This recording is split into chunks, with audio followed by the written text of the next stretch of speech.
So for those of you who are glued to your iPhones because you want to know what's happening in March Madness, it's a shout out to Stanford. You will notice that Cal is no place to be seen in this, sadly, very sadly. But there is always North Dakota State, which beat Oklahoma yesterday. So, now that I've entertained you for a couple of moments with some sports updates, what's the temperature now? 50 something? 54 degrees out there. There we go. So it really is great to be here.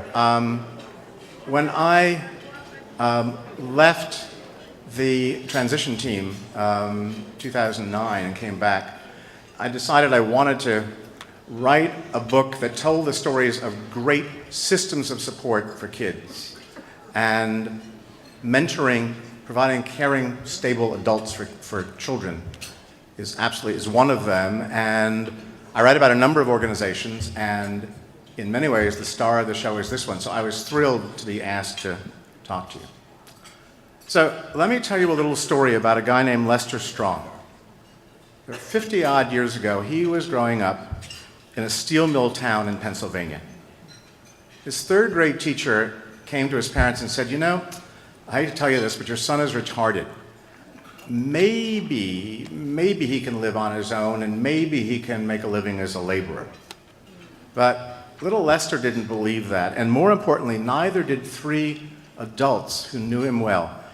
His minister, the mom of a friend of his, and the barber, the guy who cut his hair down the street. And Lester says, they believed in me, they pushed me to work harder. He repeated third grade. He did great. He was an honor student in fourth grade, never looked back. Won a merit scholarship, played basketball at Davidson, spent 25 years as a journalist, and then decided he really wanted to give back to kids. I wanted to stop children from being written off like I was, he said.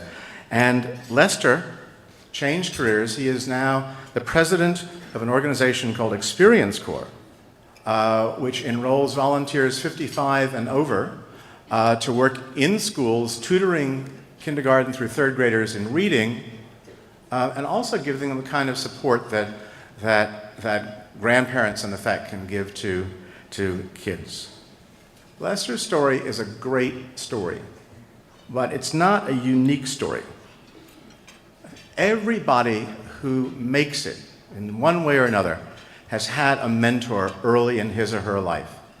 So just take a second and think back as to who that person was. A coach, a minister, a teacher, a neighbor, somebody who took a real interest in you, somebody other than your mom or dad. And what's true for each of us is true for kids generally. They want that kind of support. They want an adult who's going to stick around, be there, listen to them, guide them where appropriate, give them a hug, give them a kick in the pants, depending what's needed. That's what kids want. Arnie Duncan, when he was the CEO of the Chicago Public Schools, would survey the students, and he said, one of the startling findings and the most heartbreaking is that teenagers' biggest request is to spend more time with adults. It's a message that I kept hearing over and over again. When I was working on Kids First, I was looking for strategies that made a difference. And any time I talked to people who worked on the ground with kids, so social workers and pediatricians and teachers, and I'd say, so what's the one thing you'd want? What's the one thing you'd want all kids to have? And the phrase came out so often, caring, stable adult, that I thought, this must be in the water someplace or other, but it was just in common. And not a surprise when I've gone out and looked at very different kinds of success story programs. The same thing comes up. So the City University of New York has a really effective strategy for reducing dropouts in college. They cut the dropout rate by half. By half, that's a lot. What do? Well, they provided a little bit of money at the margin, and they scheduled classes so that the students could take care of home responsibilities and work and go to school. The most important thing the students said that they did was that there was a counselor, there was somebody that they could talk to, somebody that had their back. That's what kept coming up over and over again. And a couple of weeks ago, I was in Boston at a program called Youth Build. Now, Youth Build takes on the kind of youngsters who society generally tosses aside, regards as failures, and washes its hands of. Most of these kids have been in prison or jail. Many of them are parents. None of them, they're all high school dropouts. And the program, which has been around for 20-some years, combines prep for the GED exam so that they get a high school degree, and for many of them go on to college, with a training program. They're out in the field, they're building houses in their neighborhood. Some of them are now also working in high tech, some of them are working in the health field, but they're giving back in some way. And I happened to be there the day after they'd had their kind of boot camp, their intense experience. Here are the set of expectations, high expectations that we have for you. And you listen to them. Now, these are kids who, if you were walking on a dark street at night, you saw a group of them coming your way, you would be a little nervous. These are kids who, if some of them saw another group of kids, same kids, walking that way, they would be a little nervous. And they were astonishingly articulate, positive, and what was going on? I said, how do you explain this? And they all said the same thing. There's somebody at high school, we went to these big high schools, nobody really cared, we were just being batch processed. Here, the guy who's teaching us math, or the woman who's teaching us writing, or whatever, they really are there for us. So it's a truism, works for you, works for your kids and for children that you love, it works generally. So, Lester Strong's success story came from what are seemingly random acts of kindness. Youth mentoring programs like Big Brothers Big Sisters build systems of support to reach thousands of kids like Lester. And Big Brothers Big Sisters in particular has figured out how to do this on a big scale. It is, in the mentoring world, it's the brand name. 80% of Americans have heard of Big Brothers Big Sisters. It's got the kind of approval rating that any politician would die and think she'd gone to heaven if she had anything approximating that. Overwhelmingly positive, and with good reason. It's an organization that's been around for more than a century. It has its own backstory. Now, with 340 agencies across the country, 200,000 kids, 200,000 volunteers now, and the volunteers spend a few hours with those kids. And that's all. That's the model. They get selected, they get trained, they go off and spend time with their kids. And the results, the effect of that is truly amazing. 1995, Big Brothers Big Sisters National decided it was going to test whether its program actually worked. Nobody had ever done any empirical study of mentoring. People had a bucket full of awe stories, But the funders stopped being interested in awe stories. They wanted to know that things worked. And so they brought in a social research firm that did a random assignment study. That is, half the kids in a group were on the waiting list, half placed in the program. They'd been in the program for 18 months. And they found that the kids who were in the program were much less likely to start using drugs, to start drinking, to get into fights, less likely to skip school, less likely to cut class, more confident that they can succeed in school. And the most interesting, and probably the most important factor, is that they got along better with their own parents, because they had another adult that they can reach out to. So the climate of the home changed, the climate of family life changed, and with that kind of support, these kids flourished. Big Brothers Big Sisters keeps doing research. It's very impressive in that regard. We had a big survey in 2012 with similar kinds of results. Now, I was talking to our new volunteer over here about, whose little wants to go see Chinatown, so off tomorrow to go see Chinatown. And bigs are they're called bigs and littles. Bigs are very ingenious when it comes to thinking about things that their littles might enjoy. And often they try out different things, and if something sticks, then that's where they go with that. But if you ask the kids, they'll say, it's nice that we're doing whatever, going to Chinatown. But what really matters is the quality of the relationship that we have. Having somebody in our lives that we can confide in, that we can look up to.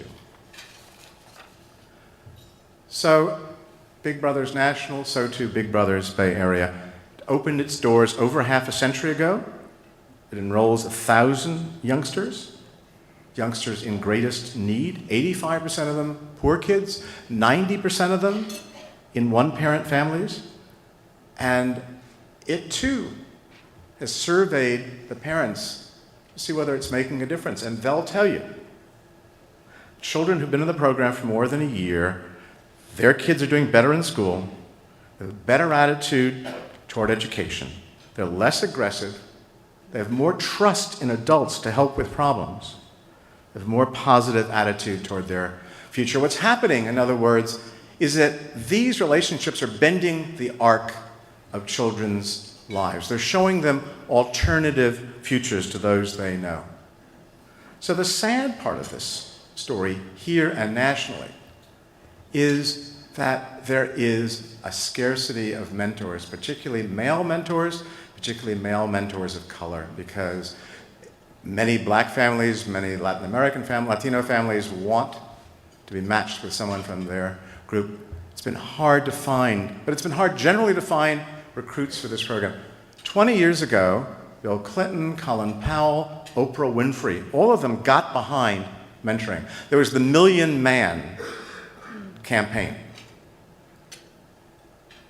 This country has never begun to approach that. And what amazes me is that if you look at one population of potential mentors, folks, the baby boomers, 10,000 of the baby boomers are turning 60 every day.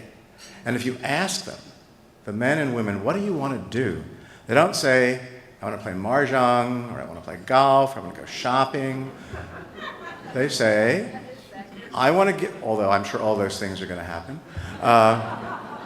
they say, I want to give back to the church, and I want to give back to kids, to the next generation. This notion of selfish seniors is, at the human level, a total myth.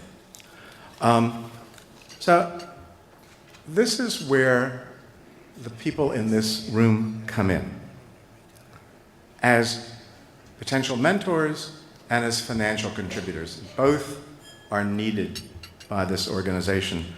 Mentoring, it's great for the kids, and that's what I focused on. But I don't think anybody does anything out of purely altruistic reasons. If you've ever been a mentor, you'll know what an incredibly positive experience that is for you.